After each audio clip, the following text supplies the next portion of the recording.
The Ways and Means Committee of the Board of Aldermen is now called to order. Mr. Clerk, would you please call the roll? Alderwoman Cruzen. Here. Alderwoman Florida. Alderwoman Baringer. Present. Vice Chairman Williamson. Here. Alderman Moore. Alderman French. Alderman Vaccaro. Present. Alderman Carter. Present. Chairman Kennedy. Here. 7 present. You have a quorum. Thank you, Mr. Clerk. This week marks the last week of the scheduled meetings with the various departments related to the budget hearings. We have first here today representatives from the Board of Elections. If you could come forward and review just briefly your budget and then get to your other needs that you have. Mm-hmm. You can use the podium.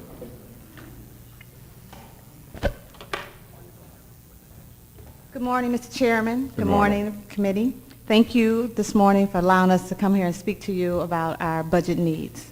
And as you see, we're in full force, so I want to take the time to introduce you to the rest of the members of the staff and the board who have come here today.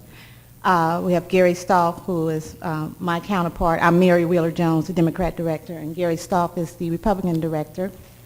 And we also have Joan Berger, who's the chairman of the board, Jack Larry, who is the secretary of the board, and Ben Phillips, who's a member of the board. And unfortunately, our other board member, Andy Swartz, couldn't make it today. He had a medical emergency, appendix actually. And then we have the rest of the staff, which is Ken Franklin, who's the Democrat deputy director, and Betty Williams, who's the deputy Republican director. So as you see, we find this to be a very important day to be here. Okay, as you know, our budget has been preliminary approved for $2.5 million. We were originally submitted the allocation possibly of $2.8 million, and we submitted our budget needs for the 2.8, and it included some things that we do not have right now that we thought would be a good time to get these things because they're so desperately needed. So I don't know if Joan, did you have anything to say before I get started? Okay, okay. I have notes here, so excuse me for being a little disorganized. I'm here to talk today about a particular thing we're asking for in our budget. Do you want me to start on that now, or? Yeah, I did mention to the committee last week that you had some areas of requests Right. based upon how the budgeting process went. So Okay. you could go directly to that, and then we'll go to questions. Okay, all right, thank you. I'm going to speak on our software needs because we have two major needs we need for this budget of 2014. May I point out something? They do have a packet that should be in front of everybody, if you'd like to follow along. Yes, do you have your packet? Looks like this? And everything I'll be talking about is in there, huh? You use it for a fan, Mr. Moore? Okay. We're going to be talking about two things today, our software needs and our electronic poll book needs. I'm going to talk about the software needs. You're probably not aware that in order to manage our poll workers and keep up with where they are and who's available and just the management of our support data maintenance, our departmental integration, and provide professional tools to plan for each election, we use a software package called Power Profile. Power Profile is 14 plus years old. It is on life support. We have not been able to do anything innovative or as accurate as we need it to be by using this current software we have. It's not even being supported by any technology company. It's something that we carried over and is on pause, per se, to use just so we know we can go into this one day, to have to leave one technology management system to go to that technology management system, which is very, very outdated. It has no updates, no upgrades, not technologically supported, as is all mentioned in your packet. We also need the software to manage our command center. You probably don't know, or you may know, that on election day we have a separate command center separated from the main office area where we have staff and people working in there answering the calls from the poll workers out in the field, not from the registration people. That's in a separate department. The command center manages all the the election day activities all day long from 4:45 in the morning till we shut down that night. Our command center was, it came about as a bright idea, which really is a great idea to have this command center, just the same as SEMA has a command center when the crisis happened. We have a command center for election process. But this command center was a bright idea that was cut and paste and put together, and then we hired a new technology company who had no knowledge of election. They had no election connections, so they knew nothing about elections. They were only going by what we told them. So although this has been working to some degree, it's so much more that this command center could be doing with the right company setting us up who is used to doing this around the country, doing command centers and election day software so that we can determine the availability of our poll workers, determine where they are, do their payroll, all the things you have to do on election to have a successful election. We've been doing on a life support system and on our own creativity, but we want to do it as correct and right and as fantastic as we can. So that's why we definitely need this software to support all that. Did I leave anything out? Oh, okay. That's in your notes too. I have to. I don't think I have that in my. That's in my separate thing. I apologize. Yeah, Ken, off the top of your head. We're asking for $100,000 just for the software with a $20,000 license Right. fee. I knew it was 120,000. Yep. Right. And again, what this will do is it will allow, like Mary was saying before, if you go to a company and you ask them to give you what you want, they just give you what you need. But based on folks that are in the industry and do this, you would be paying for just the upgrades. At the end of the year, they do surveys to see how technology is changing. So even though technology would still be changing, you would have the ability to change with the technology and not have to start over again every election cycle. So this would be something that would be very continuous and something that you can have in-house. And it's much like, it's set up like a virtual cloud what the city is moving towards, the Gmail technology too. We will always have this in a virtual, secure, safe server so that no matter what happens, the information will be intact in case we have to move or the building has to move or something is compromised at the building. Okay. And then Gary will talk about the electronic poll books unless you have questions per module. I don't know. No, we can continue. Okay. And then we'll do Okay. questions. Thank you. Good morning. Morning. I'm pleased to see that the alderman has an iPad because that's sort of what we're talking about this morning where the electronic, I didn't mean to put you on the spot. I thought you were part of our presentation team. We are mindful that in fiscal year 14, there are no elections scheduled. And so the question is, why invest in this technology today? And the reason is that it will take a certain period of time to acquire the equipment, to implement it, to train our poll workers, and to then be ready for the elections that will occur in calendar year 2014, but not during the city's fiscal year 2014. And while our total need, we anticipate, will be between 222 of these poll books, which is one per precinct, and as many as 250 or 300 to have reserved, we're only asking for funding to purchase 75 today or tomorrow or during this upcoming fiscal year to get going. I brought with me, and I know you've seen these if you've ever voted at a polling place, our wonderful precinct registers, which is fine. That's what we use today. But it's a breakdown by alphabetical order of every registered voter in a given precinct. And depending upon the size of the precinct, it might be broken down A through K, L through Z. You're also familiar that many, perhaps most of our poll workers tend to be more senior than younger. They're wonderful people. They work very hard. They're dedicated. But if you've had the experience, and I suspect you have and I have, of a poll worker slowly working through the precinct register, even though there are alphabetical letter dividers, sometimes the divider is actually sort of between two pages, and even though this says N, the first page behind it might be related to the preceding letter of the alphabet. And I mention that just because it's a tedious process, and it's an expensive process from the standpoint, and you have a breakdown in your handout. But the cost of the paper and the binding and the cost to download and proof the rosters,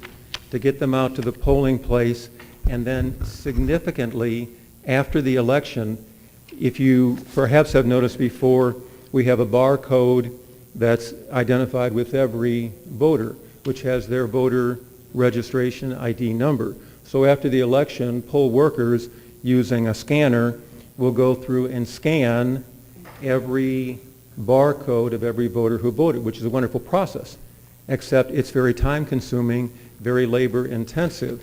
And so during the course of a given election, we may have as many as 8 part-time employees who are earning an hourly wage, and between the front of the election and the back end of the election, we are spending approximately, on an average, $20,000 just in labor cost alone. There's always a rush after a primary to get the voter history updated so that we can have current information for candidates and interested citizens of registered voters. We prepare discs that will contain the information of the registered voters. After a primary, that becomes very important to get that done as quickly as possible. And you, I know, can appreciate in the spring of the odd-numbered years, the general election comes 4 weeks after the primary election. There isn't a whole lot of time to get that information done so we can get it out to the candidates and the interested parties. The electronic poll book contains a memory card, and when that memory card comes in, it will instantaneously update the voter registration history of every voter who voted in that particular precinct. In addition, having the electronic poll book at the polling place, as opposed to an A through K, L through Z, and if it's a particularly large polling place in terms of numbers of registered voters, potentially it might be a further breakdown, a 3-way split or even a 4-way split. And so I'm sure you perhaps have seen and perhaps experienced the situation of walking into a polling place. If the first letter of your last name happens to be in the wrong line, if you will, my last name is S, the A through K line might be very short, but the K through Z or the L through Z might be very long. I have to stand in line because the people that I'm going to visit with only have the one precinct registered. With the poll book, it contains a listing of all the registered voters in that precinct, and as opposed to, and I'm not being at all critical or disrespectful of our poll workers, but instead of having to page through to find the right last name, with the electronic poll book, we can search by name, we can search by address, we can search by date of birth, we can also scan, because the permanent voter ID card, the driver's license, even the notice of election card that we mail out can have a barcode on it so that a voter, if they bring one of those forms of ID, the poll worker can scan that and the e-poll book will automatically pull that up. And so I mentioned that for those of you who might recall a decade ago when we had some significant problems at the polling places in the year 2000. There were a number of reasons that happened, but one was, believe it or not, we didn't have cell phones 12, 13 years ago at the polling place. We just didn't. That was relatively new technology. Now it's a given that we have cell phones, you have cell phones. Similarly, the e-poll book is sort of the next stage. We've worked very, very hard at the election board over the course of the last 10, 12 years to improve our operations and to improve the image of the election board and the way elections are conducted in the city of St. Louis. And whereas at one time we were maybe the poster child of the wrong way to run elections in the state of Missouri, We have since changed that, and your body has recognized that with a resolution that was given to the board several years ago. We're proud of that, and we want to maintain that kind of out front status. We don't have to necessarily be the first in the state to do everything, but we are currently now falling behind some of our neighboring jurisdictions. St. Charles, for example, is now using the e-poll book. Kansas City is using the e-poll book. Boone County. And we don't want it because somebody else has it. We want it because it's much more efficient and it will save the city and the taxpayers in the long run. Currently, we average between $24,000 and $25,000 cost to print and manage the processing of the voter on election day per election. So in the course of an election cycle, typically 4 elections, August, November, March, April, we will spend upwards of $100,000 just to manage this function of the election, whereas a one-time investment in the poll book would cover that. If you have a year like we had in 2012 going into 2013, and you'll see that reflected in your handout material, there were more elections because if somebody resigns or dies in office, there has to be a special election. MSD had a special election last June. So what I'm encouraging the committee to think about is that while it will be an initial upfront purchase of $75,000 plus the licensing fee over the course of one election cycle, assuming just 4 elections, that will pay for itself. We anticipate being able to obtain grant money in calendar year 2014 to fund the additional number of units that we need, which is similar to what other jurisdictions in the state of Missouri have done. And once we get past that initial upfront, the annual cost thereafter will be limited to the license fee. And we have a urban board conference coming up the first week in June that our office is hosting. All of the vendors will be there to display their wares. We certainly encourage you to stop by if you can and see what's available. And I would also just point out, we at the board have worked very, very hard to be good stewards of the city's money. We've made a conscious effort when there have been vacancies not to fill them immediately. If there was a need, of course we would. But if we have vacancies, not to fill them right away in order to give some money back to the city and to bring in new people maybe at a lower salary than what their predecessor had. So we're mindful that if you give us additional money, that's perhaps coming out of someone else's budget pocket. But we think in the long run that's going to be a good investment for the city and for the taxpayer. So I thank you for your time. We're happy to take any questions, and we have our technical folks with us as well. So if we could get a little clarity, what is the total amount then that is being, from the 2? The total amount from the 2 is approximately $225,000. That was the Is that question. correct, Ken? Okay.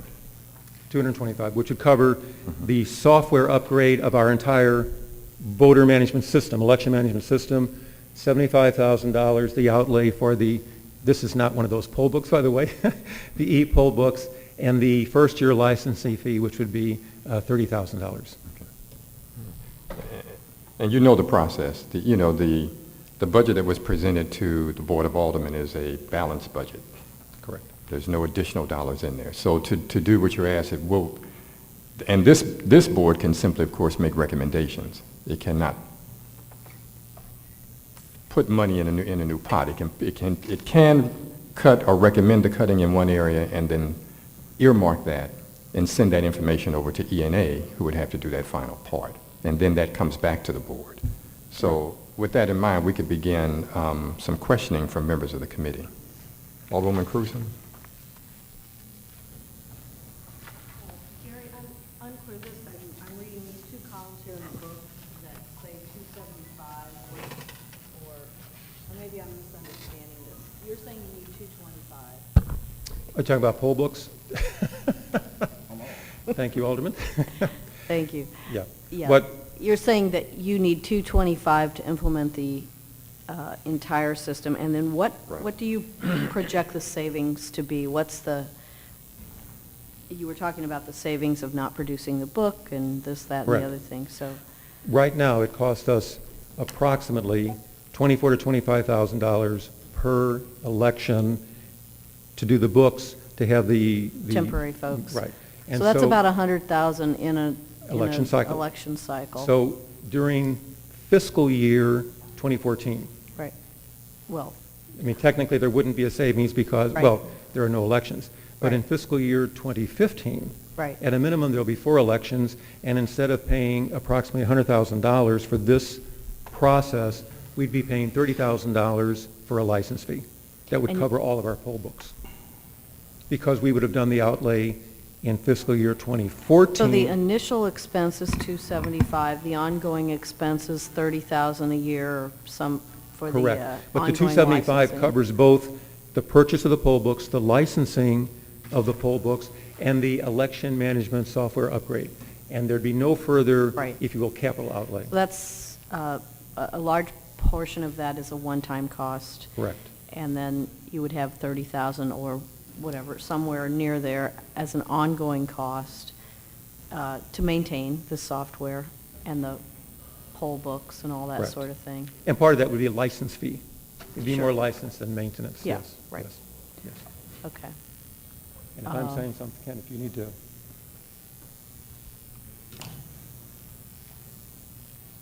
Mr. Chairman, members of the committee, if you also look, there is a chart that shows the aggregate. Of course, Gary was mentioning those things. We're also assuming a 6% growth in the cost of materials, paper, that kind of thing, wages and that kind of thing. So you can see over the time, just not in just spend, but over that course of the time that's located in your book, you can also see the potential savings. Now, the caveat also is that we have to go through the RFP process. So these are just projections based on 3 industry standard companies that we looked at their pricing structures and kind of made an estimation of that. So it's not completely 100%, but it gets us Right. to looking at what we'd be looking at in the future. Okay. And I guess of the 275 initial cost, or 225, whichever, initial cost, how much of that is, 75,000 of that is for the iPad type thing? What, yes? And so those would have a life of, I don't know, 3 years or something maybe, right? Well, I mean, they're not yes. going to last forever, just like any sort of this Right. thing or whatever. And All right. depending on, it's just like when you buy electronics, Best Buy has a protection plan, Circuit City has a protection plan. Those things are all, that would be covered in the RFP as well. So we would try to make sure that those things are covered because you just don't want to buy today's technology because it always changes every 3 years. So that would be something that we would definitely take a look at in the RFP process to make sure that we're covered in those cases of those lifespans. Right, right. But certainly, electronic is changing. In the back of your packets, there is an invitation to come down to our conference. We're hosting Right. all the urban boards, and you can see some of this technology too, and get to test it and touch what we're talking about and see actually a function to make sure that you can see how these things work and how long they operate. Would you anticipate rolling this technology, if you were able to find the money Sure. and get this new technology, would you anticipate rolling this out to every polling place in August of 14? Well, we're only asking for 75 right now, so we can start doing some focus groups and testing our poll workers on the youth on how to train on them. So we wouldn't have enough with the 75 to roll it out in August of 2014. But we also may be getting grant money, because we do get grant money every calendar year. But you never know how much you're going to get when and what is going to be utilized for. So one of the speakers at the conference, she'll be talking about that because she's coming from the Election Assistance Commission from D.C., who disperses the grant money, and she'll be telling us what's coming down the road regarding that. So we're hoping to start off with the 75 and get this grant money and get all the other ones we need as well and present it. Hopefully, 2014 August would be great, but we don't know for sure. But even Ultimately, I'm you sorry, would- Chairman, No, go ahead. when you have these things, you want to start out a little bit at a time. So we would choose Right. certain areas to focus and make sure that our folks know what they're doing, make sure the voters feel comfort Sure. with them, and make sure that it's done on a scale like other cities have done. Right. They don't just buy them all at once. They do a little bit at a time. Graduation. Right. Right, sure. You have 222 precincts, 120 polling places, so you'd need at least 120, and probably more than 120. At least 222. At least per precinct. 222, okay. Okay, thank you. I just don't want it to get lost. There are two separate requests. Right. And the software is essential. As Ken said, or Mary, it's on life support, how we're running all our poll workers in our command center. And that's a $100,000 one-time cost and $20,000 licensing. That is not going to wear out in 3 years. We're working with very, very, very old. When Ken joined us, he said he couldn't believe the situation with our software. So the e-poll books are wonderful, and they are going to be the future. But I don't want, they're two I different see. requests. And the 100,000 is one time and 20,000 license for our internal software. And then the electronic poll books, we do want to get started on that, and we're looking to the city to let us get started on that. Thank you. But the emergency is the software. Yes. Yeah, because you even said so yourself with the e-poll books, 3 years, this is over 14 years old. Yeah, I misunderstood that a little bit. Thank you, Well, Joan. I mean, Yeah. that's very important. So it's 100,000 and then 20,000. That's essential for our operations. And we have been just barely limping along with workers going from one system to the other, and this power profile just doesn't work. And then the e-poll books would be wonderful for us to have in the city, and it will. It's everyone, even in the grocery store, Yeah. is doing everything, and Yeah. our voters are used to it. And there are a lot of complaints in the line as we go out. Jack and I and Ben and all of us go out on work. One young man said, "I can't believe these lines at Lexington School. What's so slow?" So that's the e-poll book idea. Thank you. One more question, Joan. What was it? It went out of my mind now. We can come back. Okay, sorry, can't remember what it was. Okay, we'll come back. It was a good one, I know. We're certain of that. Alderwoman Baringer? Thank you. I just want to make sure I'm understanding this, because I heard the one-time fee of $100,000. I heard the $20,000 fee, but then I heard a $75,000 fee for focus groups. No, that's for the e-poll books. Okay. The $100,000 would enable us to upgrade our election management software. There's a $20,000 license fee that goes with Okay. that. $75,000 would enable us to purchase 75 of these electronic poll books to get us started, and part of that getting started would be the training of our poll workers who would use them. Okay. And then the e-poll book technology, is that the only one that's out there? So that's the only one that anyone uses, or are there other ones out there and you've gone through all the different options? Basically, the industry is going to the poll books, and it's just a matter of if you like Apple or if you like an Android. Before this, I think probably the last election, laptops were used, and it seems like the industry is going towards the e-poll books. And again, the electronic poll books, there is a company out there that pushes e-poll books, but we're just talking about the tablets themselves. So it's the tablet. The industry tends to go towards the tablet software now Okay. for registrations. And then when you talk about how many polling places, Sure. because this has come up more than once, twice, 3 times in my ward, is that we think we have 1 or 2 too many.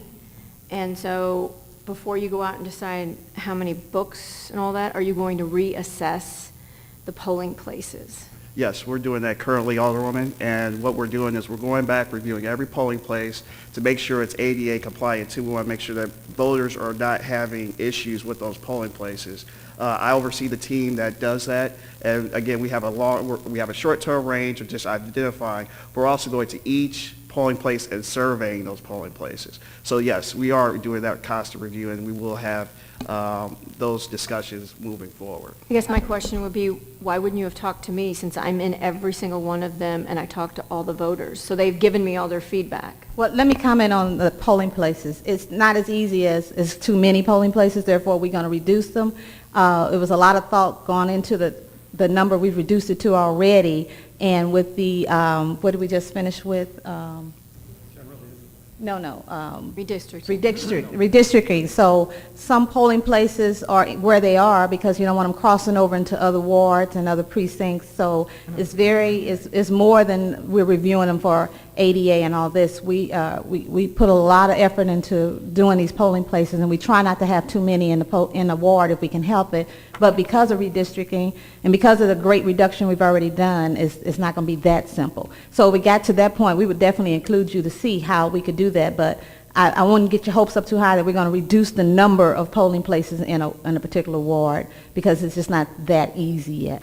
Correct, but Yeah. I did have a polling place that was ADA compliant, that had 3 precincts in it, that was taken down to 1, and then the precincts that were in it went to buildings that technically aren't that ADA compliant and didn't have parking. So that's why I'm saying I do want to have input, because I'm the one that takes the phone calls when it Okay. comes to the Then we'll make sure constituents. whatever one you're talking about, we'll get with you and see why that I'd happened. appreciate that, because, Okay. I mean, once again, I just want to make it so that everybody can easily get there to vote, which brings me up to the next thing, is that I totally understand you need the upgrade in the software, so I don't disagree with you on that. But as was stated by our chair, the budget's already done. So the question will be, where can the money come from? And I know you already said 1 grant, but have you talked to Congressman Clay to see if you can get some funding, some federal funding? No, because the grants I'm talking about are federal funded grants through the Federal Election Assistance Commission, and then it's filtered down through the state, and then it's dispersed to us from there. I guess I was more looking for him to get you an allocation based on what committee he may serve on, and I think he does serve on a committee that has to do with voting. Well, we will But- indeed follow up with that. And like I say, the person who's the COO and the acting director of the Election Assistance Commission will be speaking at our conference, and part of her presentation is what's available and what's coming down the pipe. Okay, So we'll talk to Congressman Clay as well. all right, that's it. Thank you very much. Alderman Williamson? Thank you, Mr. Chairman. Just want to commend you guys on what you've been doing over the years with this antiquated system. I know it's pretty outdated, so I'm in support of you guys updating your system and receiving the money. That's a whole nother task. Just like the Alderwoman from the 16th, are there grants available? Do you really have to, I mean, will the state give you any help along with the federal government receiving some extra money or some money to update, you know, your system with the e-book and also your software? Is that possible from the state of Missouri? We do continue to monitor those grants. Most of those grants, that's why I made the reference earlier between fiscal year and calendar year. Most of the grants for fiscal year, for calendar year 2013 are already done. Those that we qualified for, we applied for, but, you know, we're sort of past the state and federal election cycle. So they don't have a lot of money available in this calendar year. So when we get to calendar year 2014, which sort of overlaps with the fiscal years, that's when those grants will become available. And I would also say we are mindful of where the budget process is. Right. And we had initially made our appeal to the budget division, and so in the interest of sort of continuing to convey the message, that's why we're here this morning. And if the committee says we're sympathetic, it's out of our hands, we still presented our case. We're happy to do that. And in respect to your concern, Alderwoman, we, during the so-called downtime, we take a look at everything that we do, including our polling places. And we would never either increase or decrease without input from the elected officials. When we get into this cycle of August, November, March, April, there really isn't a whole lot of time to sort of reevaluate and change absent a specific need, like if a polling place says, which happened, we had a fire in the kitchen on this election day, it won't be repaired in time for the next election day, so we'll have to make a change. But now that we have this gap in time, it's the next opportunity to do exactly what you're suggesting, and that'll be done with the input of all the elected officials. And to continue to answer your question, Alderman Williamson, the state does not have a whole lot of money, and the little bit they've already given us does not cover the things we need for this software and e-poll books. They're dependent on the federal money as well, and it's dispersed from there. Okay. And I guess I'm kind of opposite on the polling places. I wish we had more polling places, to be honest with you. But be careful. You can have one of mine. Yeah, you can have one of mine, Frankie. Yeah, and I just want to commend you. You work very well with the 26th Ward along with me and the committee people. So be careful, Alderwoman. Go through your committee people because they're very territorial when it comes to dealing with And the that is so election true. board. That is so true. You got to go through those committee people first, okay? Thank you, thank you. I learned the hard way when I first started this job. I was talking to all the people, and they're like, "Oh no, That's you right. talk to committee people." Right, so- And they want to know everything we do when it comes to polling places. So That's one I hope thing you they all do. get along because we'll have to talk to them too. Yeah, work with them because it could be a problem. Dealing with the voting machines, how does that work? Is that budget? I mean, are you guys, do you own those machines? Do you lease those machines? And what's the cost of the?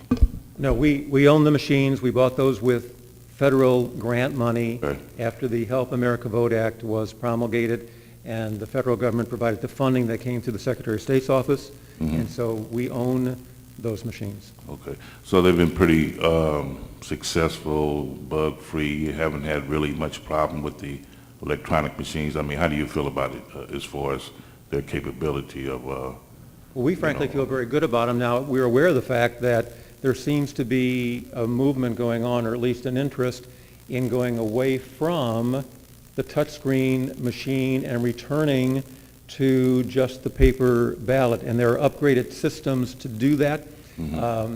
Unless there'd be significant grant money forthcoming from the federal government and a strong push to do that, our machines are working just fine. Okay. And we've not had a given machine on a given day, yes.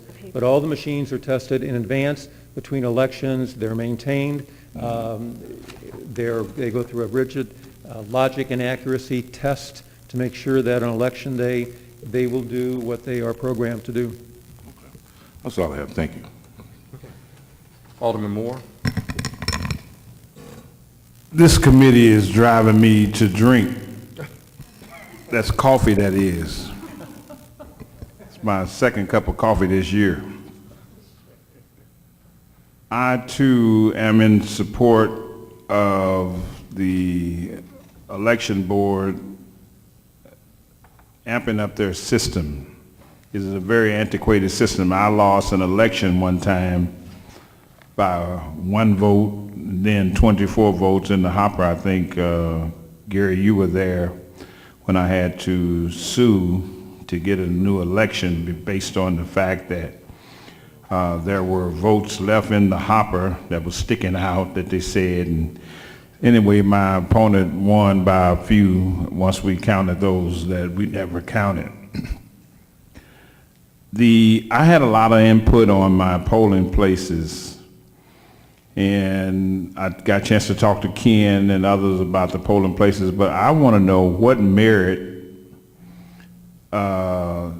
you go into a certain polling place, because I live across the street from Newstead Baptist Church, but I had to go to Westside Baptist to vote, and I live directly across the street, and that is prevalent throughout the community. People are complaining that they live at Homer Phillips and they have to come way over to Reverend Bobo's church to vote wherever on Page, really out of their area. So are we going to narrow that down and get to the point as to where we can, based on convenience, especially with a lot of senior citizens, can we get that system set up where, like a radius, that if you live within this radius, you vote at this polling place? But what I would say to you is that we try and strike a balance between number of registered voters in a given area, working with our elected officials, and the redistricting that took place last year, which happens, of course, every 10 years, really creates its own set of issues in the sense that we really can't do anything until everybody has finished their redistricting, including the board, redoing the ward lines, the state rep lines, and some of those, you might recall, were tied up in litigation until close to the last minute. So once that happens, once everyone is done doing what they're doing, then our job is to take a given ward and look at all of the various lines, the state rep lines, the federal congressional district lines, the state senate lines, the aldermanic lines, even the junior college district lines, and then draw those on our maps and figure out where to put a polling place such that it won't end up with voters having to vote like on two different state reps in the same polling place. Now, I would also say to you, though, like I was mentioning before with the polling places, now that we're through election cycle, and barring something unforeseen, there won't be an election until August of 2014. One of the things we are doing is not only looking at polling places, but looking at all of the district lines, all of the precinct lines, and where polling places are. And if you or any committee member or any elected official has specific concerns, requests, recommendations, we're happy to receive them and to try to accommodate your voters in the best way we can.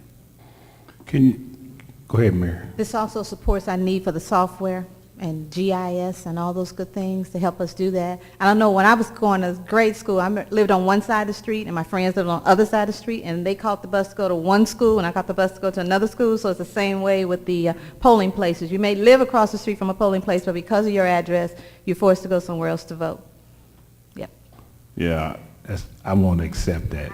Can I just say that any concerns that you have, please let us know. I've heard many this morning, and that concerns me. And so we obviously we don't want voters living in Homer G going too far for voting or wherever. And so please let us know. We need that input, because this is the year we're working on all of this. Mm-hmm. Okay? Thank you. What states is this new system, or what areas has this new system been tried in that we're talking about? Is it somewhere that's been tested and true that we can say and use it as a comparative? Sure. Boone County currently is, the election management software that we're talking about, Boone County currently is using. And again, there's different vendors, so depending on the vendors. Jefferson County has just purchased this election management software, and they are updating their system as we speak. On the poll books, of course, I think someone mentioned before, Kansas City has this technology, as well as St. Charles County, and I do know St. Louis County is doing the same thing we're doing now, looking into the poll book technology. So it's rapidly having, if you look at a list in a column and you see how many registered voters, how many people come out to vote, those, including us, are on the top 6. So I would say the top 6 are definitely moving forward. The top 6 counties in the state of Missouri moving forward with this type of technology. If the state is crying broke and they saying that they can't get the money from the Congress or from Washington, and the state is crying broke and the city is crying broke, when will we ever improve? I mean, how are we going to manipulate this system, because we're only doing recommendations here? Well, and again, on the election management software, currently the state has not had any grant money for that, or the feds.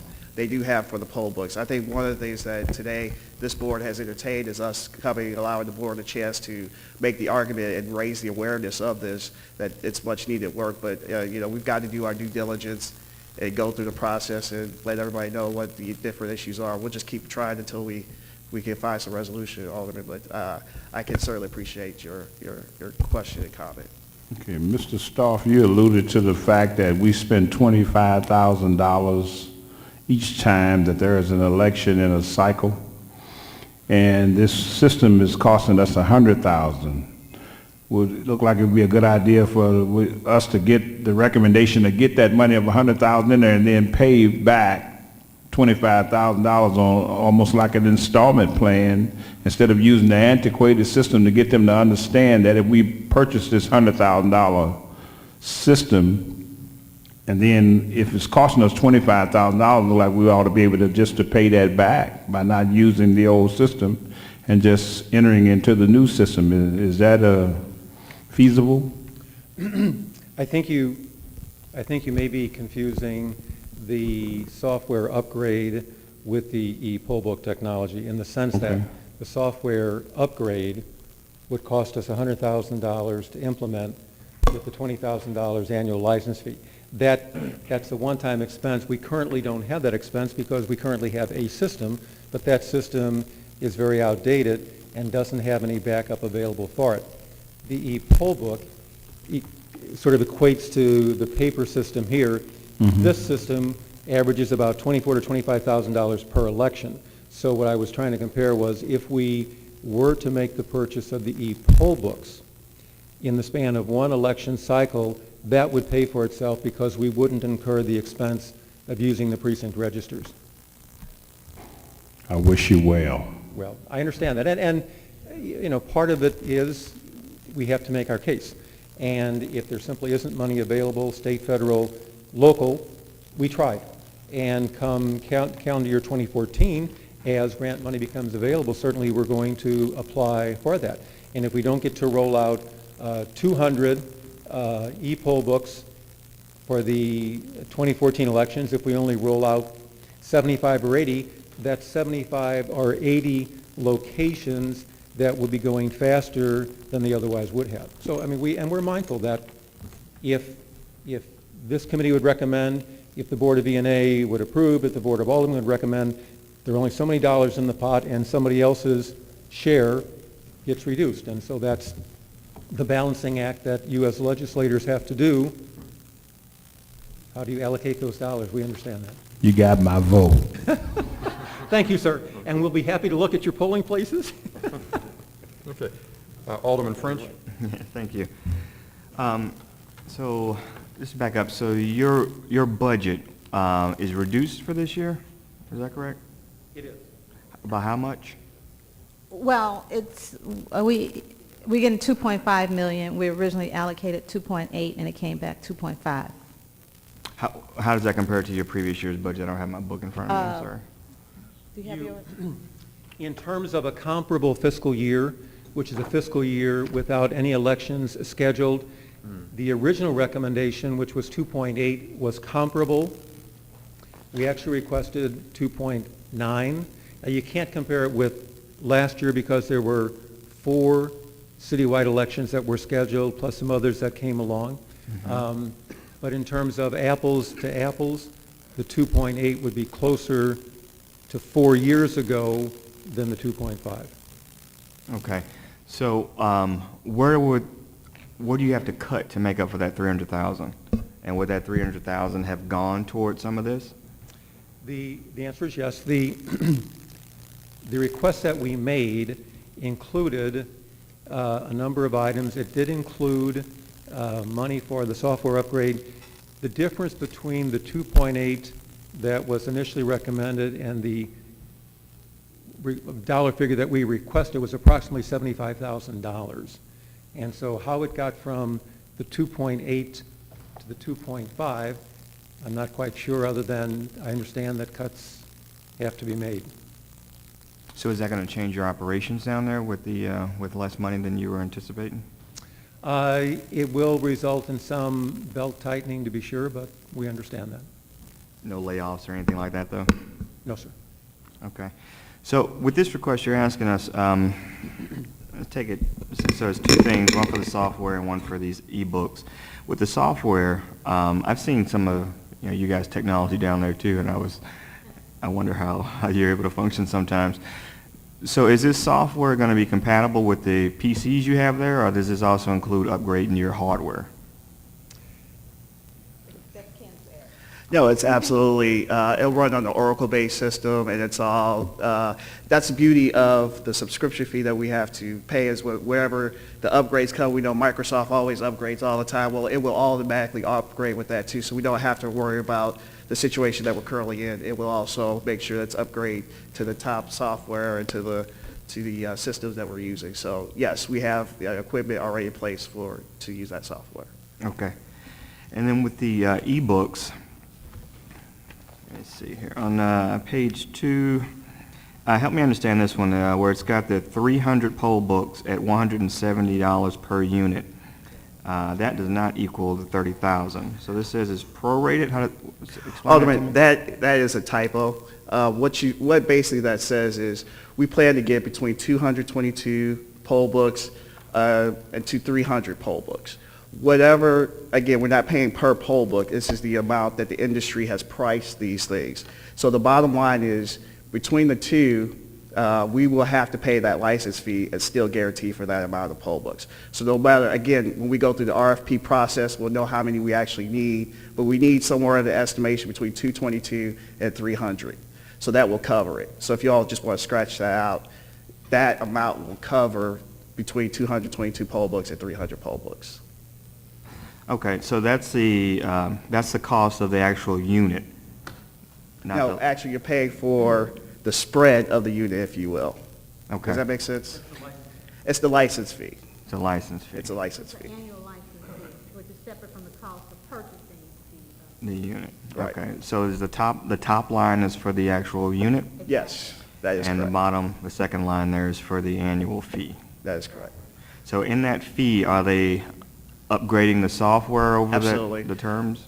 Upgrade the software, making, troubleshooting is covered in there in case we have problems and we need on-site assistance, 24 hours. And again, we're not talking about one particular company. We're talking about 3 different industries that we just took a look at and see what they did some information just to get some background on it. But yes, it would cover the also the license if it's Apple, if it's Android. They have apps too on them, so you have to pay for those licenses. All that will be covered in that license subscription fee. Okay, so that was my next question. So what we're talking about is actually a tablet, and this is an app running on the tablet? Essentially, yes. Okay, and you're, at some point later, you'll decide what brand, model tablet you'll get? Correct. Through our RFP process, as most of the city does, yes. And again, we encourage you to stop by our vendor exhibit and see that these vendors who will be there who are doing e-poll books. Yeah, it seems very interesting. Yeah. These tablets, will they have cellular capabilities, or how is the information getting downloaded to them? It depends. One point, some of the modems do upload, but you have to have internet capabilities. Others just use a flash or USB disk to transfer the So information. you have to upload that way, manually yes. Manually plug or- it up, Yes, all 300 units? right. So that's the industry. Yeah. I think if you're trying to go, upgrade your technology, I'd go with the cellular part. Otherwise, it's just kind of old school you have this great tablet, but you have to plug each one of them up. I recognize the need for this because I know one polling place in the August election, we had a terrible time there where people couldn't vote until about an hour or so after the polls opened because the poll book wasn't delivered. That was the St. Peter's Church.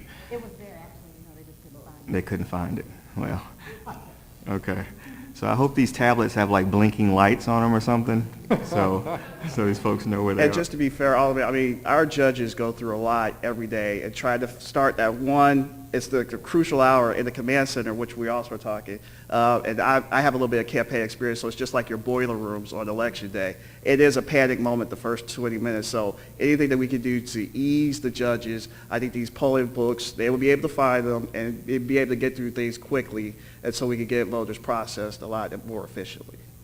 All right. Thanks. No more questions. Okay. Alderman Vaccaro? I don't have any questions, but, it'd be nice if we could find the money. It might be hard to find only because we're going to have to explain to, like, Gary Best or somebody else that we're taking money from them and moving it. But I agree with everybody that it's great. These guys do a good job. And I called Gary a lot during my election because I was like, lots of questions. But anyway, thank you for doing a good job. And I know we'll try to find the money, but out of the different things, if we can only come up with 100,000, does that at least get you the software? If we had the $100,000, we would upgrade our election management software right now. Okay. As quickly as we could. So get it's, it. I mean, so if we do it, if we can't get 200 and something, if we get 100, it's pretty good then. Oh, absolutely, absolutely. Okay, no other questions, really? Alderman Carter? No questions. No questions? Were there any other follow-up questions? You remembered your question? I did. Great. We've been mostly focused on the items that are not in your budget, because that is what you wanted to talk about, of course. Did you make this case to the Paul Payne or the Budget Division and E&A? I mean, or are we, Well, that's why you're here? We made it to Paul Payne before we got anywhere near this. We went over there, we presented our budget, we presented all the details of this, and we got part of it. We are getting expansion to our 5th floor because we needed the space for the command center, for the equipment, and so forth. But that was the only thing of the things we asked for that were approved. Okay. Well, that takes me maybe to one of my questions. I noticed that when you compare the 2014 budget, the budget we're looking at now, with what was actually expended in 2012, which would be a analogous year since it didn't have elections in it, you're paying about $73,000 more a year in rent for space, which is a pretty significant amount of money. And I mean, is that just for this, you took on an additional floor, or tell me about that? We took on, That's exactly. That's a lot of dough, because that $73,000 would have gone a long way towards upgrading your software. Well, we asked for that, the software, the e-poll books, and the extra space on the 5th floor, and the only thing we did get was the extra space on the 5th floor. And have you already signed the lease that No. commits you to that extra space on the 5th floor? No, we have not. And would you rather have that space than the $100,000 towards your software? Wow. I think it's something to think about. You don't have to answer that question right now. Okay, thank you. But 73, I guess it's really 73,000 more than in 12, and what is that, 60,000, I think is the number here, more than what you paid last year, so I don't know. Part of that, too, is a cost of living increase. So there's a little bump in there, I guess, on the base space, but it's probably still at least $50,000 for that extra 5th floor. I'm not saying you don't need it, I don't know anything about your operation, but that would be something to think about. Second question is, under professional services, you have $100,000 this year for professional services. In 2012, your actual professional services spent is $36,000, so that's a $72,000, whatever that arithmetic is, 65, something like that, $1,000 difference. What is that $100,000? What is the $100,000? For professional services, this is where we pay our attorneys. We also have to pay those astronomical by law bills to the Post-Dispatch to advertise for elections. Won't have those this year. No, we won't have those in, but that's This is that's what's- $100,000 for 14. Right. Compared with $36,000 for 12. I'm just wondering, is there any, is there a detail maybe on that, or is there a way to think through that and have some savings out of Yeah, that? it covers a lot, and I don't have the list of all those things, so we'll look at that again and see. And do you know how much you've spent so far in 2013 on attorneys? You had budgeted $250. I'm just wondering if you spent the whole $250, or you anticipate spending the whole $250? I don't know off the top of my head. I have to look at that. That'd be, if you could give us that, that would be great. And then over on the personnel schedule, you've got $100,000 for special personal services. That it was $850 last year, so I guess that has to do with paying all the election judges, and I'm just guessing. I'm sorry, which one did you say? It's on 5112 is the account. Special personal services, $100,000. Oh, okay. That is per performance for temps we bring in to do the work. And you anticipate doing that even in this non-election year? We'll have petitions coming up in the fiscal year 2014. We'll bring temps back to do our petitions. And that's where we have staff who goes through all the, you might get 5 or 10 petitions. Like initiative petitions, where Initiative you have to petitions, certify exactly, the petitions exactly. or whatever. And so you do that with temporary people, your own staff can't do that? We have a small staff. We bring in extra people to help with that. Okay. And then, let's see, there was one more. Oh, I noticed there is a, where did I see this here? Does everybody get paid for overtime? Here, overtime regular employees. $33,000 in 2012 and $85,000 in 2013, and $5,000 budgeted for 14. Does everyone get paid for overtime? Permanent staff and some temps, if we bring them in to do petitions and things like that, if we have a deadline. But not management, of course. Okay, all right. Okay.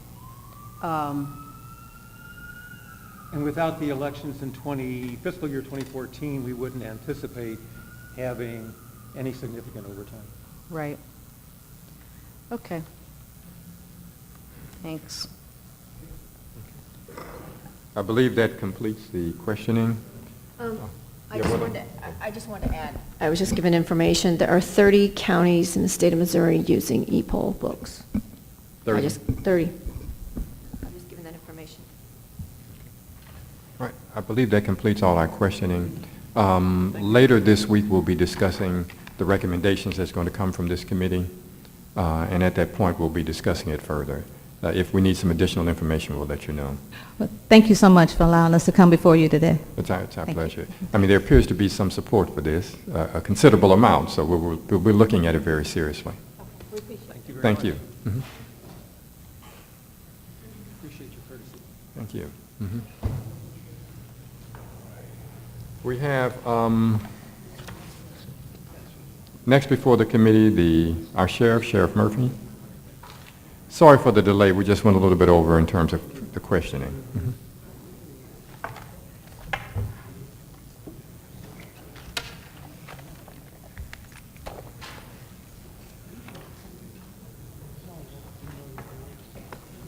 Thank you, Mr. Chairman. We have with us our payroll clerk, Wendy Rohrbach, and Major Scott Lambert from our Transportation Department, who can explain to you some of the problems that we're having in the Transportation Department and the problems that they're having in moving all these prisoners. But our biggest problem today, Mr. Chairman, is to the judges reduce our personnel from 180 down to 175.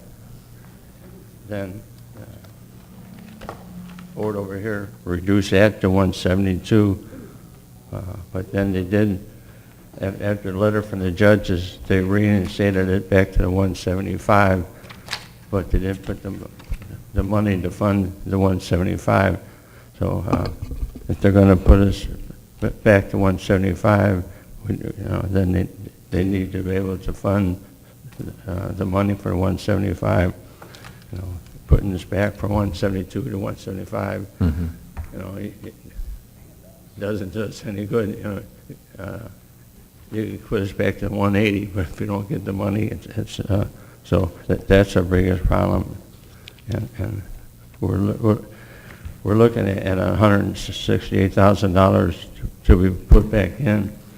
But if you look on the first page there, we have just put in a new program that we found that was available to us, and we're going to bring in over $200,000 per year in addition revenue to the city, so which would more than compensate for putting the 3 deputies back into our payroll.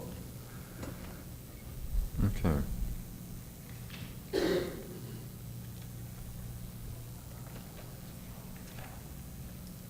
Questions from members of the committee. Alderwoman Cruzen? Not at this time. Okay. Alderwoman Baringer? I just have a quick question because I didn't know what it was for. And I was looking in the book, and on page 116, under Public Health and Safety, and then again under Public Health and Safety, there was increases. I didn't know what that was for. I just want to clarify. If you could tell me what that's for. And it's under Materials and Supplies, and then it shows up again under Contractual and Other Services. I was just curious what it was. Okay, the 523, 7,000 for health, safety, and supplies. We had requested 30,000. That's for all uniforms, handcuffs, gloves, everything that's needed for the safety of the courts and for the prisoners. In addition to that, we're putting 8 more deputies through training for the tasers. So it's for uniforms, handcuffs, and tasers? And tasers. Yes. Mhm. Okay. Thank you. Alderman Williamson? Yeah, just a few. I guess it's page 118 where you have attorney to sheriff for the 15,000. What's that for, Sheriff? Is that for the deputies or is that for just administration attorney? How does that work?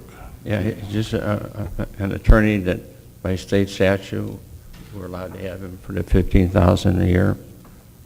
Okay. And now you said earlier He that... assists with the land sales and stuff like that. I'm sorry. He assists the department with land sales and other... land sales, okay. Other issues. Okay. And then you said the judges, I didn't quite hear you. You said they're cutting some of the jobs. The judges cut us initially from 180 down to 175.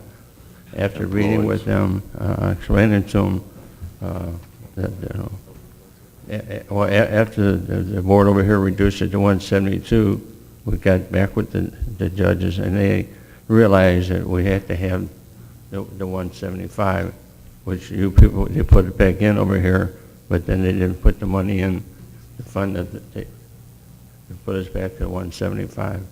For 175, but you were initially asking for a little bit more than that.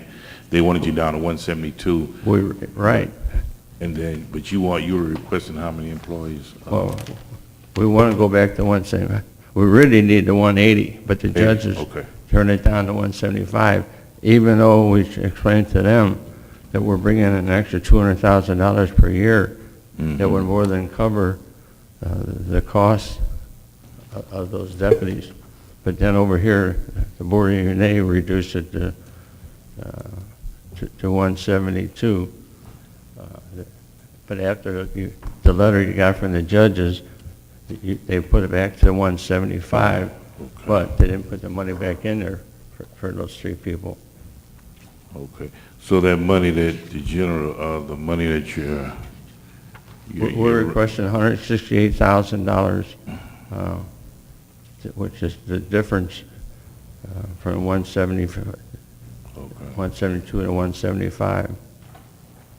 Okay. But we're going to bring in over $200,000 new money that we found talking to sheriffs throughout the state that we're charging an extra money for mileage for these summonses. So we increased that $6 a summons. So so you'll generate it's going to be more. It's going to be more than 200,000. We were just trying to be conservative. Okay. So you'll generate a little bit over 200,000. Yes, we are. With that mileage and work with the summons. So where does that money go? Since they won't let you hire any more deputies, it look like that's enough money to, beef up your manpower. Well, what happens to that overflow of the 200+ thousand? Well, if you look through the rest of it, we're requesting 30,000 for that health and safety supplies. Okay. We needed for the health and safety service. That we requested 14. They only gave us 10. For education and training purposes, which we have to do, we requested 15. They only gave us 5. For transportation, we requested $73,500. They gave us $69,000.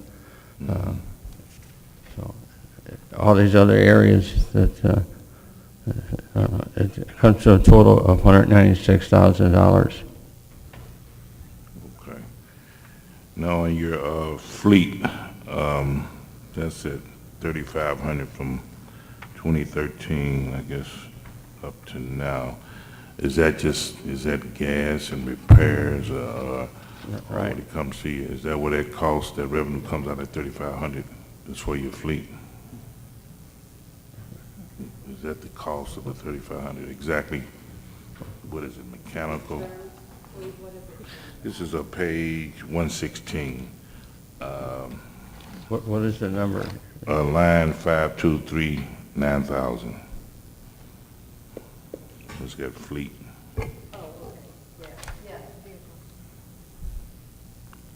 So what's the cost of that? What's, you got 3,500, what does that go toward the fleet?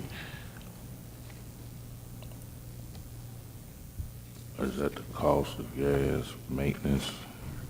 Did you buy any new fleet? I guess you can't buy any new fleet with 3,500, but, It's gas for the penitentiary runs. okay. And so how many vehicles do you have in your fleet? How many? 19. Think of being totaled out right now. They don't want to fix them. Mm-hmm. Okay. So you got approximately how many vans versus automobiles? Oh, that includes automobiles and the vans, right? Mm-hmm. Yeah, 19, but a little bit more vans than automobiles, do you know the count? Versus? 14 and about 5 cars. Okay. All right. That's all I have, Mr. Chairman. Thank you. Well, about 3 years ago, we had to start picking up the warrants for all the police department for all over the state. And initially, and that's why I had the major here, initially we were doing 2 or 3 a month. Now we're doing 4 or 5 a week. We go all over the state to pick up these prisoners for the police department. Okay. They come back here on writs. They see the judge, and we have to take them right back to where they came from. Okay. So it's really put a burden on our department. Okay. Very good. All right. Thank you. Alderman French? Alderman Moore, pardon me. Alderman Moore. And be sure if you could to, when you answer your question, to speak into the microphone. Oh. We're not all hearing. Alderman Moore? We have, how many current positions we have now? 175? 175. So when they took away the 3 positions, it was just simple math of taking 3 from the 175? That's what he did, yes. And then it says here that however, they did not appropriate enough funds to pay the 175. So did the city give you the money, or we finding the fund somewhere else? We'll have to find a fund somewhere else. The city did give us the money for the 175. But it has not been given to you guys yet. No. And the 40% increase, what does that occur? 40%? What happened with that? Is that you got new bulletproof vests or something? What's going on? Well, So the uniforms has increased by 40%.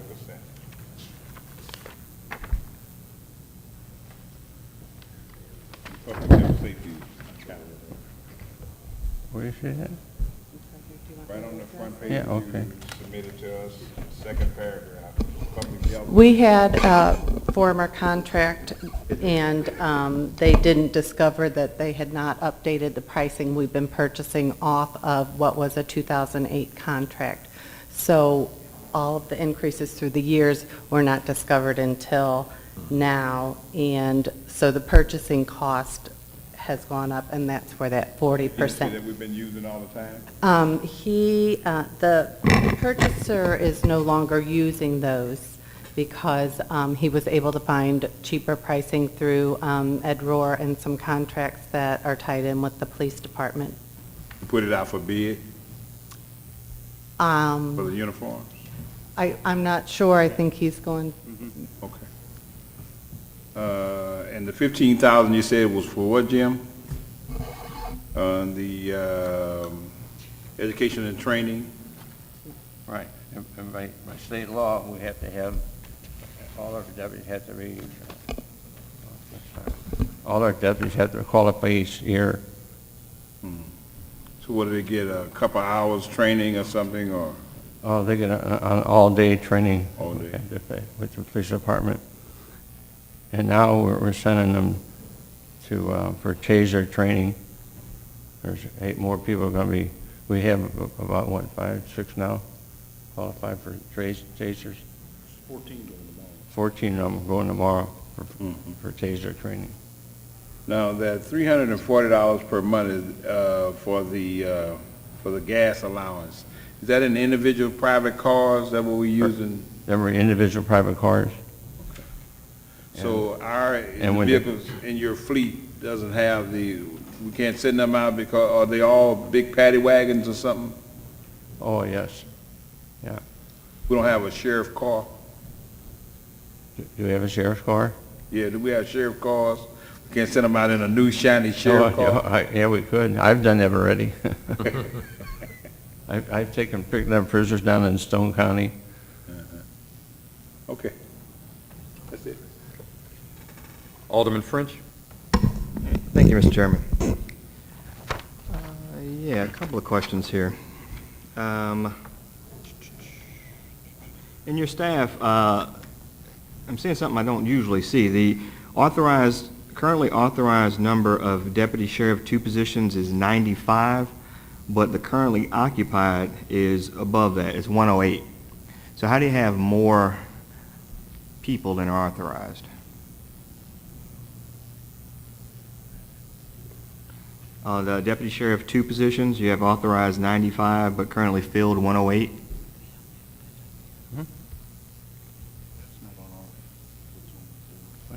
That's just the basic deputies. There's more than are authorized and less on the higher level.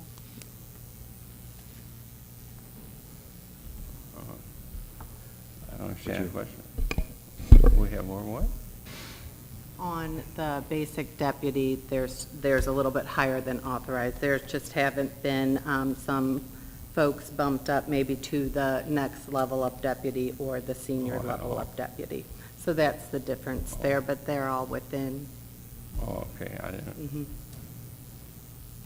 So explain it to me. So is the Sheriff 2 position below a Sheriff 1 position?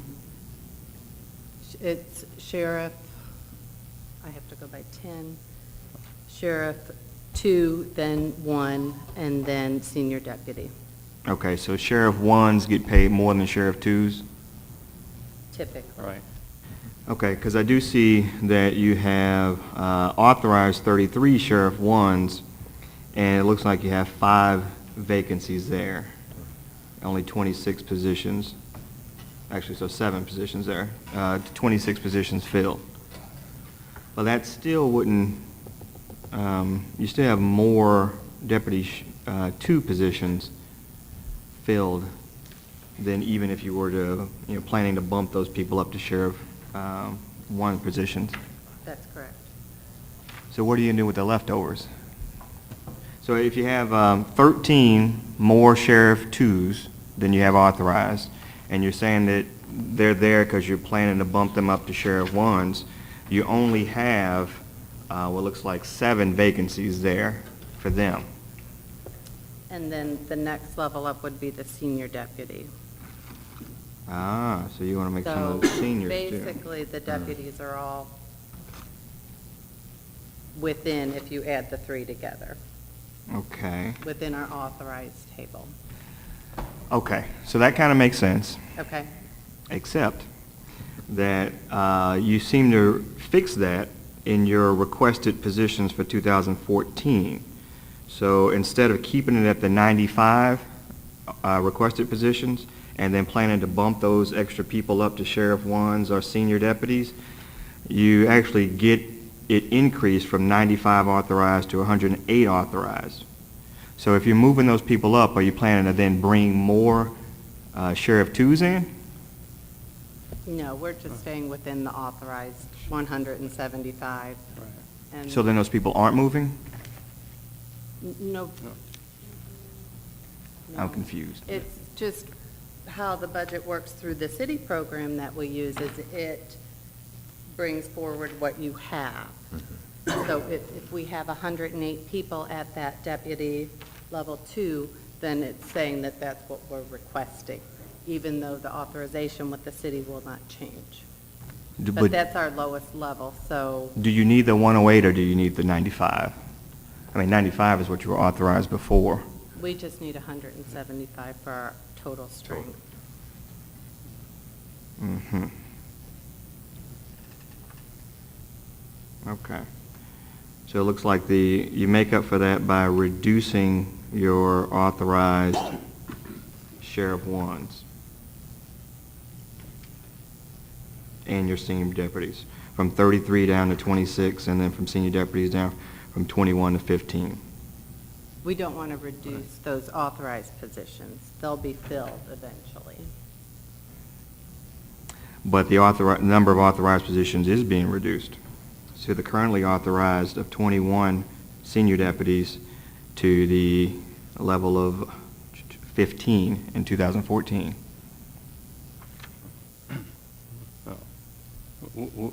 We will be at the 175. Okay.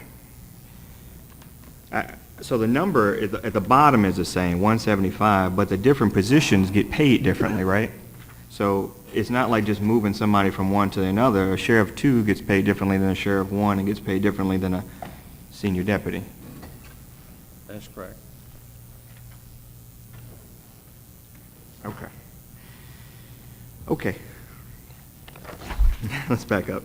So the total budget request, your expended in FY11 was 8.4 million roughly, and your requested for this next fiscal year is $1 million above that. So it looks like you're in about 3 budget years you increased the request $1 million.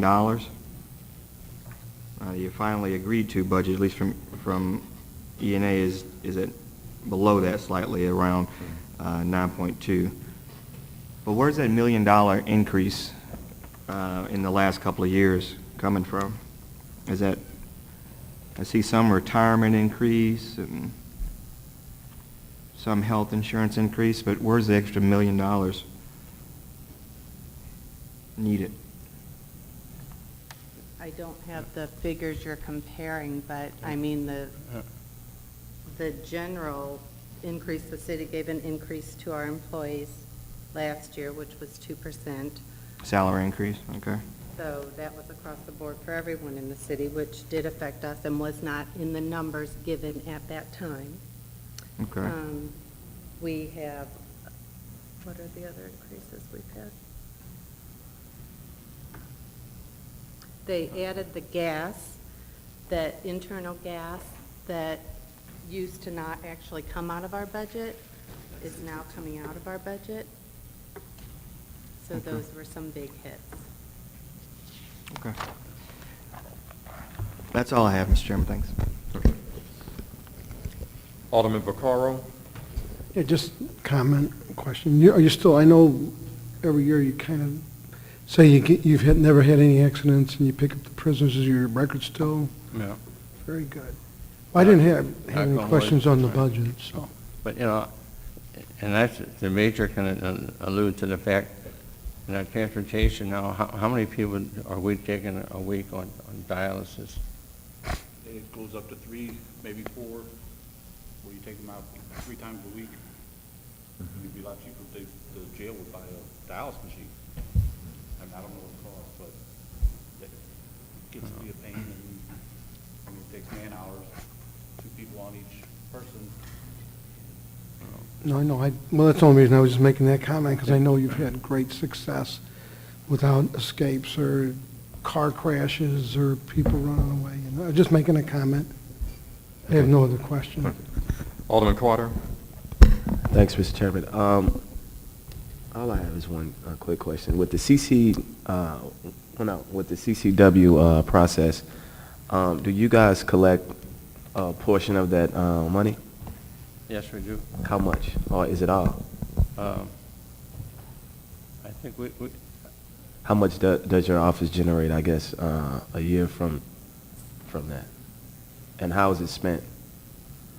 well, that money can only be spent for equipment. Okay.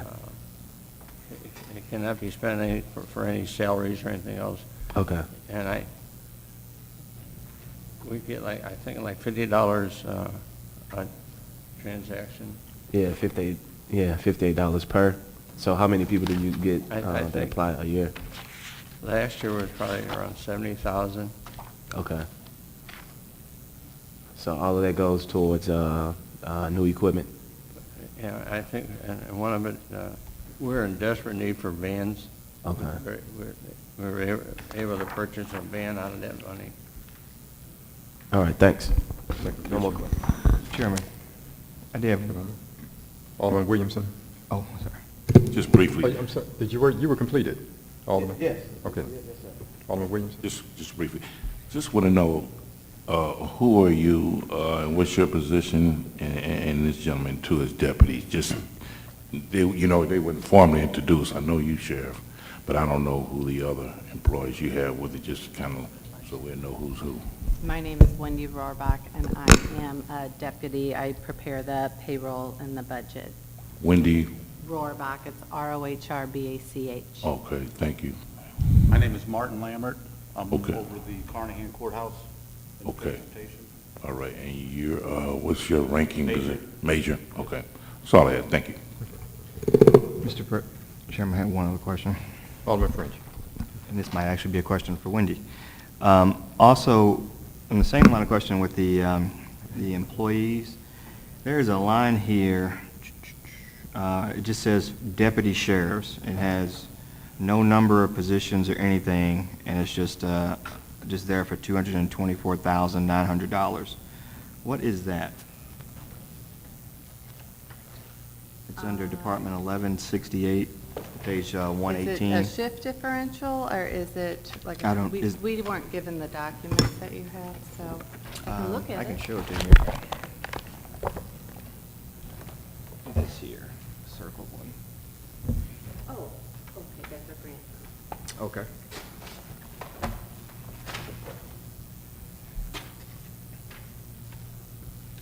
That line item is for the deputy sheriff's salary supplemental fund, which is considered grant funds, and that is something that we have applied for. It's administered by Public Safety, State of Missouri, and it can only be used for salary increase for deputies. So we currently have an application in to receive funds. Last year, we were awarded funds which amounted to $46.16 per deputy biweekly. So This 224 does not come out of general revenue, or? No, we are reimbursed, and then the city does pay it up front. It goes on the paycheck, and then we reimburse it monthly, or they reimburse it monthly in the reporting process. Okay, and that goes just to salary increases flat for everyone? Everyone who is a deputy, so everyone except for the sheriff and the attorney for the sheriff. Okay. All right, thank you. Please. Yeah, Mr. Alderman French, what happened a couple years ago, I had a bill passed in Chester City. These outstate deputies were making like $15,000 a year, buying their own equipment, using their own cars, and for years, even when I was in the Senate, I said, this is ridiculous. So a couple years ago, I had a bill passed to increase the service, the fees on some of the services that we provide, and $10 of that all went into a supplementary fund. All the sheriffs in the state, deputy sheriffs now in the state, are making $28,000 a year. All right. Thank you, Sheriff. Were there any other questions from members of the committee? If not, we thank you. Thank you, Mr. Chairman. Thank you.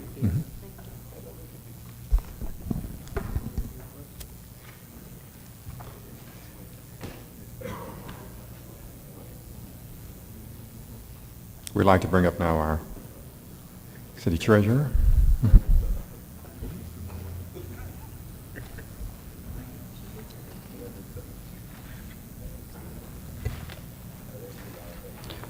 First, let us welcome you. This is your first time coming before the committee. Yes, as a thank you. newly elected treasurer of the city. It's our pleasure to have you. If you could just generally review the budget in general, and then we can go to any questions or specifics. If you have anything that you wish to raise about your budget, any specifics, or any other further requests, you can make it during your presentation. Okay. As I mentioned to you, about a week and a half ago, we had a public testimony, so we're continuing trying to make it more visible, so we're having it streamed online. So Okay. with that, we can begin your presentation. Well, thank you, Mr. Chair, for allowing us to come before this committee. I am Treasurer Tashara Jones. To my right is my Chief of Staff and Counsel, Jared Boyd, and to my right, or left, I'm sorry, is Judy Montgomery, the Director, Chief of Staff of Treasury Operations. I brought them up just in case you had any follow-up questions that I wasn't able to answer because I've been here all of 5 months, almost 6. So our formal budget request is a total of $769,822, most of which is for salaries, and I believe you have the detailed sheet of who gets paid what. As you will notice, I did not get a salary increase this year. I'm okay with that. And we shifted around a couple of positions to be able to hire an accounting manager right under Judy to assist her in daily operations of Treasury operations. You'll see that our salary request is $543,436, and we're asking for a total of $13,000 for contractual and other services, and $5,000, a little over $5,000 for materials and supplies. If you have any questions, I'll take those at this time. Sure. Okay. Alderwoman Cruzen, any questions? Thanks for being here. This is just a piece of the treasurer's budget. Am I right about that? Yes. And so what's this piece supposed to cover? This piece covers Treasury operations, which is the custodial services for all of the city's bank accounts, as well as payroll and investment services. Okay. The other part of your budget, I think, comes to us separately, even at a different time, if I'm not mistaken. And so we'll be seeing that. The other part of the budget for the parking division comes through the streets committee chaired by Alderman Bosley. Right. And that comes before his committee at a separate time as a separate board bill. I think many of us are hopeful that there will be some funds from the treasurer's office parking division, the big picture here, might come back to general revenue. Do you have a plan for that, or do you? We transfer what money can you every year foresee? to the general revenue fund. And do you know how much that? This year, that amount will be $550,000, and that's after operations and after debt service. Okay, all right, and that's coming from the parking division. So Yes. I guess if you think about it like that, really we're paying $770 here minus the $550. I mean, that'd be one way of thinking about it. So the cost of the city is actually $220, Yeah. or something like that. Mhm. Okay. Good. I know we're not here to talk about parking, but the new parking meters at Euclid and Maryland are great. Which we are piloting in your ward, I might add. Pilot project, yes. So they take credit cards. I guess you've all seen that in the paper. I've heard about it. So you've heard about it. I've Good. heard about Well, it. come Haven't on seen up it and yet. put your credit card in the meter. Okay, thank you. No further questions. Thank you. Okay. Alderwoman Baringer. Thank you, Mr. Chairman. Just out of curiosity, I was looking under professional services, and you had Yes. requested the $10,000 for 14. I was just curious what that might be for. Actually, that request was denied. Correct, but I didn't know if it was something that you needed. I was just curious. That was for consultants for financial services. Okay, that's it. Thank you. Alderman Williamson. Thank you. Again, welcome. Congratulations. I might add also, thank you for fixing my son's bike a couple weeks ago. Yeah. We ran into him on the street and Yeah, he on the stopped and park. fixed We was on the Aiden's park bike. together, yeah. It was wonderful. Fix the chain. on a That's little service something. for you. Well, you're very welcome. wanted to ask you a question on page 143, the chief fiscal officer. Now I see in 2014, looks like you will not have one, I guess. Right. So you kind of elected not to. We will and we won't. So we're doing some reorganizing in the office, and this $42,000 for the chief fiscal officer is actually for our CFO. We transferred his entire salary to the parking division. A portion of it was paid through the treasury operations, but we transferred him full-time to the parking division, and that's why we have an opening for accounting manager. Okay. Now, does the comptroller take up some of that cost of paying partial salary of some of the fiscal management of the treasurer's office? I believe back about 20 years ago, 2 accountants were transferred from the comptroller's office to the treasurer's office, and Judy was one of them, Ed Reck was the other. And a portion of their salaries were paid, but you are currently 100% now. Okay, that's great. You know, the parking meters, I guess we're not here to talk about that, but I guess it will generate more revenue with the credit cards over a period of time. So will they be just kind of stationed in the high volume areas where you really receive a lot of revenue when it comes to the parking? We aren't sure. We're still taking a look at where our next deployment is going to be. It's totally up to the success of the pilot project. We would like to see at least 50% participation, as far as 50% of the revenues collected using credit card meters, or using a credit card, and 50% cash, because then we feel like we're actually that they're paying for themselves, basically. So we're encouraging everyone to go on the website and take our survey to tell us where to go next, but also to tell us whether or not they think they're useful. Right. But we're actually looking at, a whole host of remedies as well. And I guess it's a savings when we're contracting out the parking collection operation.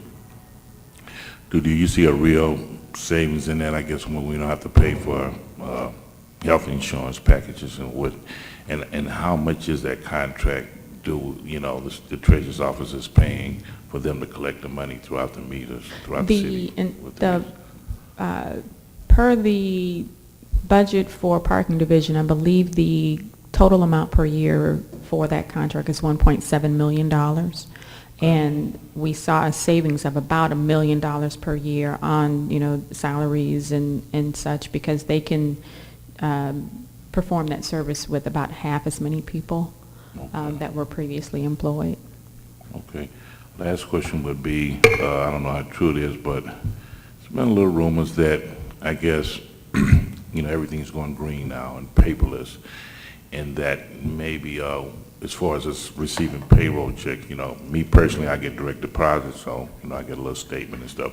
But instead of receiving a check to go to the bank to cash your check, I heard there was some rumors floating around that it may be kind of wired strictly to a kind of a credit card, because some jobs are doing that, some places are doing that. They're kind of going to, similar to, I guess, with the Section 8 and people that receive assistance through their little credit card. So have you kind of explored that idea, or are you thinking about it? That's a great question. Actually, on July 1st, we are converting to mandatory direct deposit for all city employees. Okay. We were trying to get in front of the board to let you know as a collective that this was going to happen, but some wires got crossed with trying to schedule that. But we did send out a message through Call Central. So what we will do is employees will get 3 opportunities to pick a bank account. We'll have 3 banking fairs on May 30th, June 6th, and June 13th. One here at City Hall, one at the airport, and one at Abrams. So we're trying to go out, where most of our employees are located. And they'll get an opportunity to pick a bank. Several banks and credit unions will be at the fairs. And if they do not pick one, what they'll get is the Skylight Financial Card, which is through UMB Bank. So instead of receiving a physical check, they'll still get a stub, but they'll get all of their benefits on a pay card, just like we do now with unemployment insurance, child support, Social Security, all government payments, basically. So if they still want every dollar out of their paycheck, they can take that card to the bank and ask the teller to give them every penny out of that account. It works just like a checking account. They'll have a routing number and account number, and it's totally free. Won't cost them anything. The only time they'll incur a cost, just like you do with your current bank account, is if you go out of network to another ATM. But they can also go to Walmart with it, use it anywhere the Visa logo is accepted, and there are 55,000 ATMs across the country that accept that card. I think that's a great idea. That's excellent. Great. Very good. Thank you. That's all I have. Any other questions about direct deposit while I'm here? If you have any other questions about that? We have a few more from the various committee members. Alderman Moore?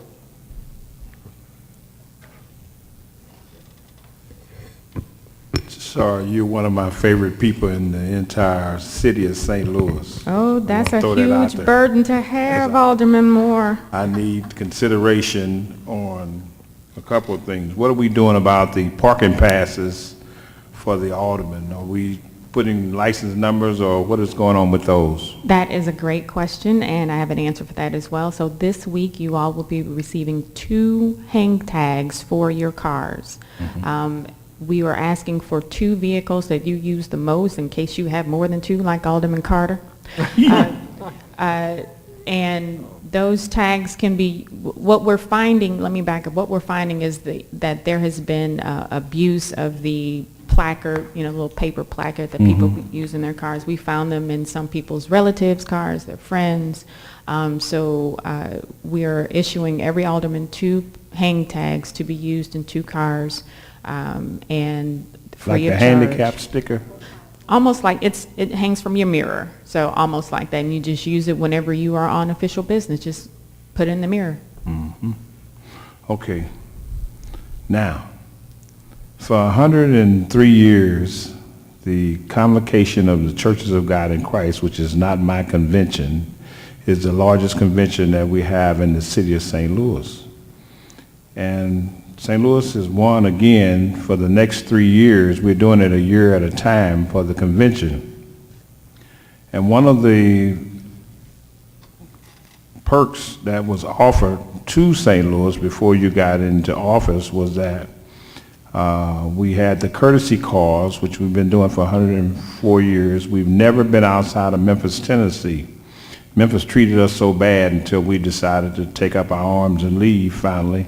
We came to St. Louis. We had a lot of competition, and one of them was the parking amenities that we receive, and that we were able to continue our courtesy calls, which has been throughout our history for 100 and almost 9 or 10 years now.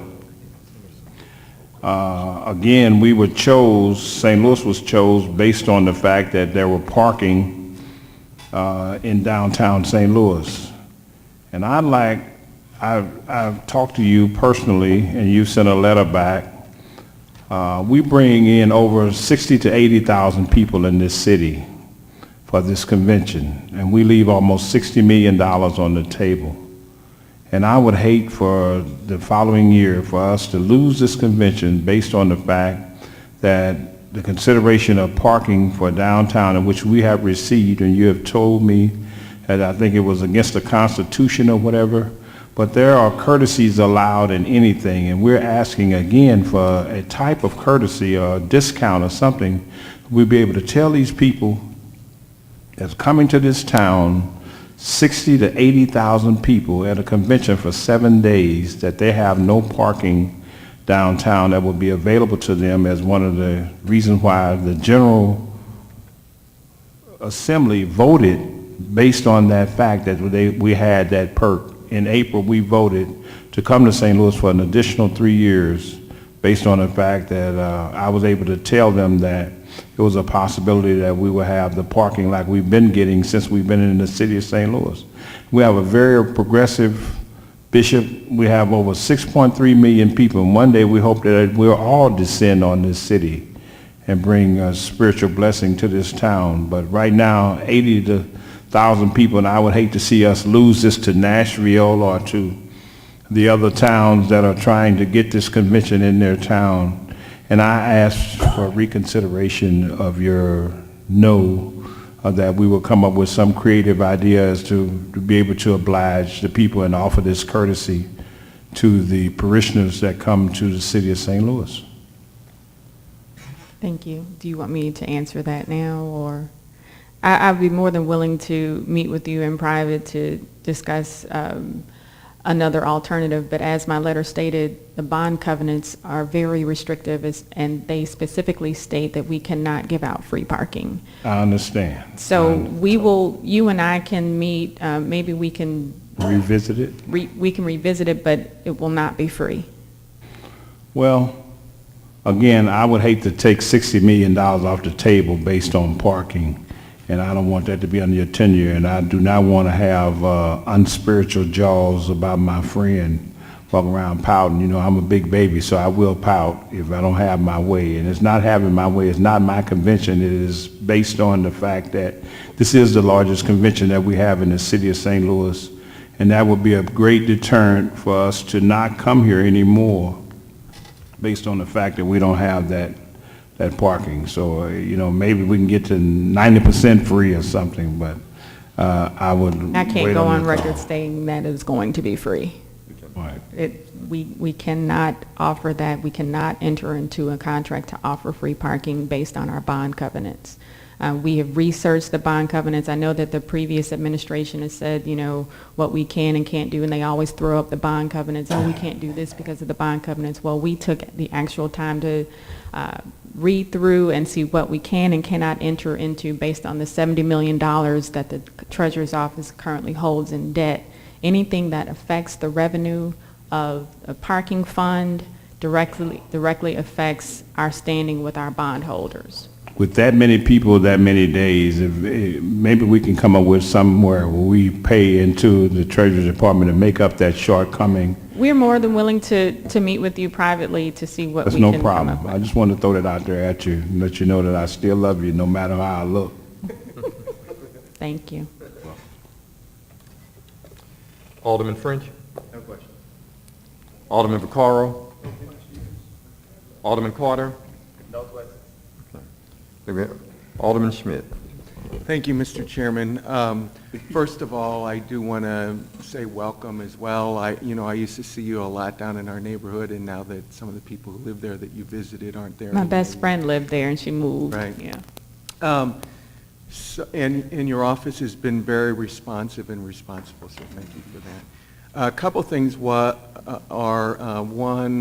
how does the Treasurer's Office relate to the Comptroller's Office, and is there any look at how some of those services may or may not be duplicative? According to generally accepted accounting principles, there has to be a custodian, and then there has to be someone who writes the checks. So we are basically the people who hold the funds. The comptroller writes the checks, and that's according to our city charter and also Chapter 5 of our city code. But they write the checks and your name is on it.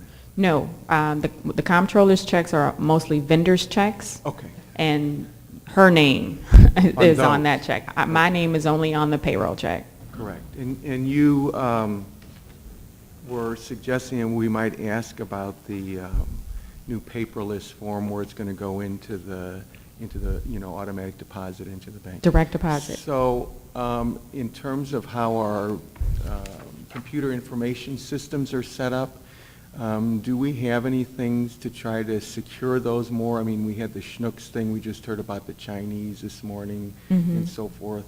Are we in any way upgrading our systems dealing with information that's in there for the direct deposit? We are about 12 months away, Judy, from upgrading our accounting system. That process is being led by the Comptroller's Office. Okay.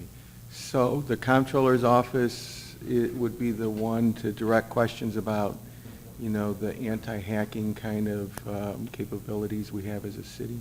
Right, and ITSA. And ITSA. Yes. So they're coordinating that. Are you part of that? I assume. We are part of that only in the sense that, we will be users of the system, so we are We have a couple of our people sitting in on the coordination meetings just to let them know this is what we need, this is what we don't need from the new system. So that's pretty much all of our input. Thank you. That's all. Were there any other questions from members of the committee? If not, we thank you very much. Thank you. Thank you for having us. Have a great day. That completes our lineup for today. Tomorrow we are having SLDC and then also public utilities, and then hopefully a discussion if we have more time about any other recommendations we have. But that completes our meeting for today.